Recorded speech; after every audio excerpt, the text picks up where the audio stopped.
विश्व की आबादी लगभग 800 करोड़ तक पहुंच गई है। अनचाहे गर्भधारण को रोकने के लिए विभिन्न स्तरों पर प्रयत्न किए जा रहे हैं।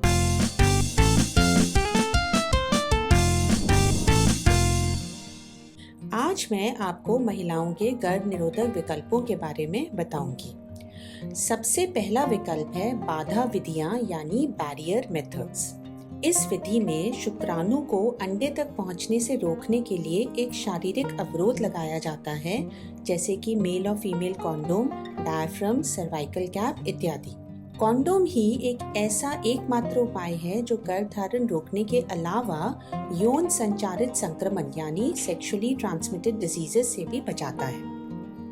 अगला विकल्प है मौखिक गर्भ निरोधक गोलियां यानी ओरल कॉन्ट्रासेप्टिव पिल्स। यह जन नियंत्रण की एक अत्यधिक लोकप्रिय विधि है। इसमें सुनिश्चित मात्रा में ईस्ट्रोजन व प्रोजेस्टेरॉन हार्मोन्स होते हैं और इन्हें प्रतिदिन एक ही समय पर खाया जाता है।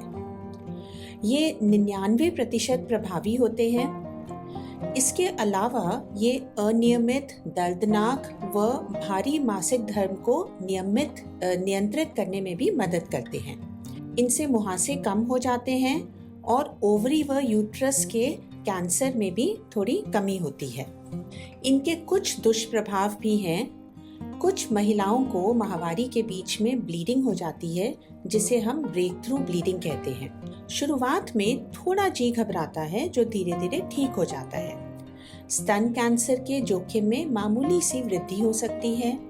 रक्त के थक्के यानी ब्लड क्लॉटिंग का खतरा बढ़ सकता है, विशेष रूप से उन महिलाओं में जो धूम्रपान अत्यधिक करती हैं। इसके अलावा ईस्ट्रोजन और प्रोजेस्टेरॉन को मौखिक गोलियों में ना खिलाकर हम इन्हें योनि में डाल सकते हैं, जिसे हम नोवारिंग कहते हैं, या फिर एक छोटी सी छड़ी के रूप में त्वचा के नीचे लगाया जा सकता है, जिसे हम इम्प्लांट कहते हैं। इसी तरह से गर्भ निरोधक इंजेक्शन भी आते हैं, जिसे हर 3 महीने में लगाया जाता है। अगला विकल्प है अंतर गर्भाशय उपकरण यानी इंट्रायूट्राइन डिवाइसेस। ये 2 प्रकार के होते हैं, कॉपर आईयूडी और मरीना आईयूडी। इन्हें महिलाओं के गर्भाशय में डाल दिया जाता है। ये 5 से 10 वर्ष तक प्रभावी होते हैं। कॉपर आईयूडी के निचले भाग पर तांबा होता है, जबकि मरीना के निचले भाग पर प्रोजेस्टेरॉन। इनका उपयोग उन महिलाओं के लिए भी उपयुक्त है जिनके कभी बच्चे नहीं हुए हैं। इनको गर्भाशय में डालते समय थोड़ा दर्द अवश्य होता है, परंतु एक बार डालने के बाद आप 5 वर्ष के लिए बिल्कुल सुनिश्चित हो जाते हैं। इसके अलावा एक स्थायी तरीका भी है, जिसे हम महिला नसबंदी या फीमेल स्टेरिलाइजेशन कहते हैं। यह एक शल्य क्रिया है जिसमें फैलोपियन ट्यूब को बंद कर दिया जाता है, जिससे वे भविष्य में गर्भधारण नहीं कर सकते। नसबंदी करने से यौन इच्छा में कोई बदलाव नहीं होता, परंतु यह एक स्थायी प्रक्रिया है, दैट इज परमानेंट मेथड। अतः इसे ध्यान पूर्वक व सोच समझ के ही करवाना चाहिए।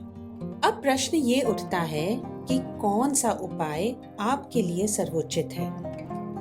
इसका उत्तर है कैफेटेरिया दृष्टिकोण, जिसमें हर महिला को गर्भ निरोधक विकल्पों का मेन्यू दिया जाता है और उनकी आवश्यकता व परिस्थितियों के अनुसार सही विकल्प का चयन करवाया जाता है।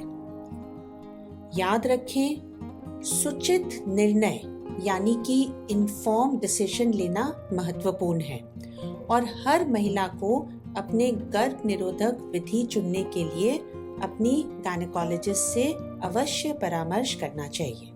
धन्यवाद।